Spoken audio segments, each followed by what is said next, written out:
votre avis, qu'est-ce que c'est le pire déchet de l'histoire naturelle? C'est-à-dire quand on prend toute l'histoire du vivant sur la planète Terre, quel déchet aurait été le plus meurtrier, aurait détruit le plus de biodiversité? Eh bien, bizarrement, celui qui est le favori comme le champion des déchets possibles dans l'histoire naturelle, c'est l'oxygène. Et la nature, elle nous donne une grande leçon là-dedans. Parce que le pire de ces déchets, c'est ce que nous respirons aujourd'hui. L'oxygène, quand c'est apparu sur Terre, ça a créé un phénomène qu'on appelle la grande oxygénation, qui est très facile à dater sur le plan géologique parce que c'est la période où on voit des strates de fer oxydé, donc de rouille. Et bien cette période-là de grande oxygénation, c'est une des extinctions les plus massives de l'histoire naturelle. 600 millions d'années d'évolution ont été rayées de la carte. 600 millions d'années d'évolution, c'est 10 fois la distance qui nous sépare des dinosaures. L'oxygène est apparu par les premières bactéries photosynthétiques, qu'on appelle stromatolites ou cyanobactéries, qui se sont mises à libérer cet oxygène, qui était, donc, comme son nom l'indique, un oxydant.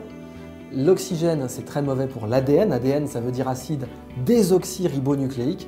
Désoxy, hein, l'ADN déteste l'oxygène, c'est pour ça que chez les eucaryotes, il est protégé par un noyau, c'est-à-dire chez les cellules à noyau, comme les nôtres par exemple. Et l'ARN signifie ribonucléique, il n'est pas désoxyribonucléique, mais du coup il est très instable. L'oxygène est mutagène, il a tendance à endommager l'ADN. Et donc quasiment aucune espèce sur Terre n'avait d'antioxydants. Quasiment aucune bactérie, aucune espèce vivante à l'époque n'avait les moyens de se protéger contre cette espèce de nouvel antibiotique qui a tout détruit.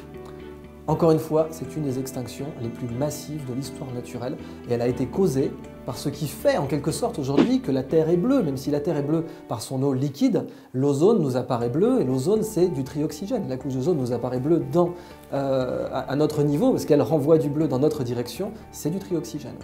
Et c'est grâce à l'oxygène en quelque sorte que la Terre est verte. Les plantes vertes sont encore aujourd'hui, avec bien sûr les algues marines, les premiers émetteurs d'oxygène sur Terre. Donc, la leçon de la nature, c'est qu'un déchet, le déchet d'un jour, peut être l'opportunité d'un autre jour. Je crois que c'est Winston Churchill qui disait le pessimiste, c'est celui qui voit un problème dans chaque opportunité. L'optimiste, c'est celui qui voit une opportunité dans chaque problème.